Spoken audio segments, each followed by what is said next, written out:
나를 사랑하긴 하는 거야? 너 날 좋아하긴 하니? 너 날 우습게 생각하는 거 아니야? 나를 우습게 생각하는 사람으로 이 사람을 만들어버리게 되어 있는 겁니다. 그럼 그 사람은 이 말을 계속 듣다 보면 이 말에 반응하게 되어 있는 거예요.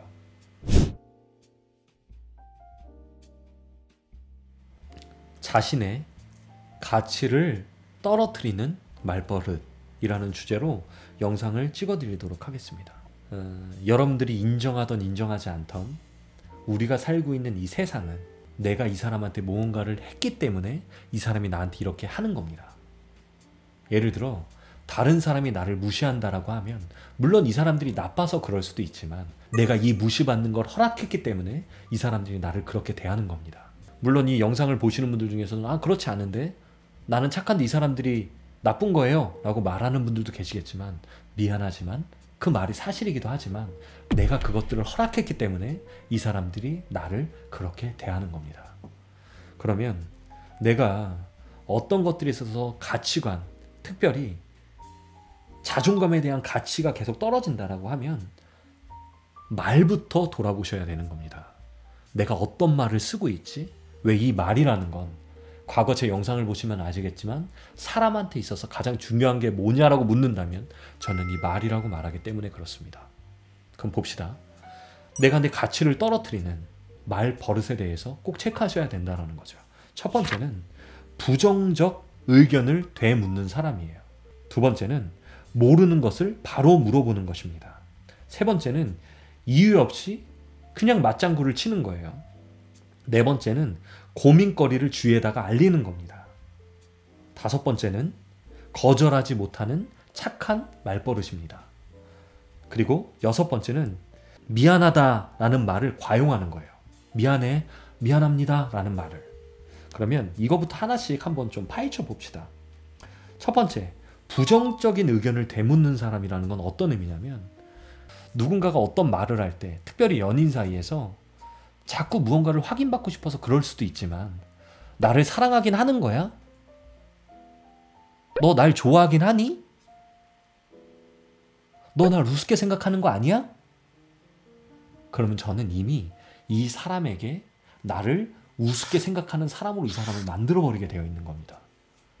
그럼 그 사람은 이 말을 계속 듣다 보면 이 말에 반응하게 되어 있는 거예요. 정말 무서운 일이죠.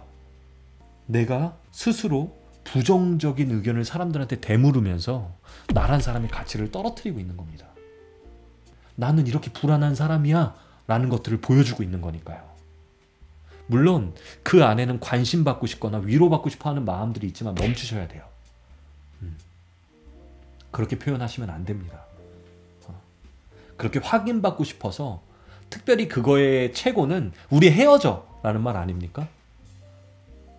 근데 그 말에 반대되는 속마음은 뭐예요? 나를 더 아껴줘. 차라리 그렇게 말하시는 게 낫죠. 내 가치를 떨어뜨리는 말입니다. 두 번째, 모르는 것을 바로 물어보시면 안 돼요. 이건 뭐냐면 나란 사람 자체가 이 사람으로 하여금 의존성을 키우는 겁니다. 왜? 내가 사고하는 것 자체를 멈춰버리는 거예요. 내가 어떤 문제가 터질 때 내 자신과 마주해서 이 문제를 해결하려고 하셔야 되는데 계속 물어보는 거예요. 이거 어떻게 하는 거야?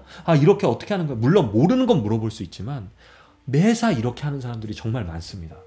한번 점검해 보셔야 된다. 세 번째는 특별히 이유 없이 맞장구 치는 거예요. 상대방의 의견에 공감도 안 되는데 내가 뭔가 이렇게 공감해 주지 않으면 같이 맞장구 쳐주지 않으면 소외받는 것 같고 이 친구가 어떻게 느낄까라고 또 고민하게 되는 거죠. 아니요. 이유 없이 맞장구 치시면 안 됩니다. 그리고 고민거리를 주위에다가 알리는 것이라고 말했는데요. 사실 사람들은요. 누구나 대화할 때 어두운 이야기를 별로 좋아하지 않아요. 제가 아마 이 영상을 토대로 계속 안 좋은 이야기, 어두운 이야기, 부정적인 이야기를 하잖아요. 그럼 여러분들은 저를 만나기 싫어하실 겁니다. 그걸 좋아하는 사람은 없어요. 사랑하기 때문에 듣는 거지. 근데 그거를 사랑하는데도 계속 말하잖아요. 그게 이별의 이유가 될 수 있어요. 나는 너를 감당 못하겠어. 그런 말이 나오는 거예요. 그런데 내 고민거리를 계속 누군가한테 말을 해야 된다면 여러분 생각해 보십시오.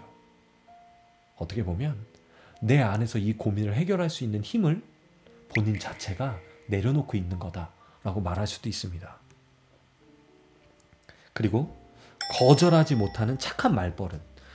언제서부터 그런 게 들었는지 모르겠지만 누가 나한테 부탁을 하는데도 내가 못하는 상황인데도 거절을 못하니까 돈도 빌려주고, 심지어 나도 피곤해 죽겠는데 아침마다 모닝콜 해주는 상담 받았던 분이 계세요. 더 자고 싶은데 거절해야죠. 내가 몸이 피곤해. 나를 정말 아낀다면. 이런 것들을 내려놓으셔야 됩니다. 특별히 연인사에서 계속 이 사람한테 내가 할 수 있는 것보다 더 착한 모습을 계속 보여줘야 된다고 하면 이 사람은 어느 순간 나란 사람을 그렇게 바라보기 때문에 당연하게 생각해요. 당연함. 그래서 이거보다 못하잖아요. 넌 변했어라는 말을 듣는다니까요. 멈추셔야 됩니다. 이 습관을. 그리고 말끝마다 미안해 라는 말을 하시는 분들이 있어요. 내가 미안해. 아 정말 미안합니다. 그러면 이미 나는 죄인이에요. 죄인. 그리고 이 사람은 나를 어떻게 바라볼까요? 죄인처럼 바라봐요.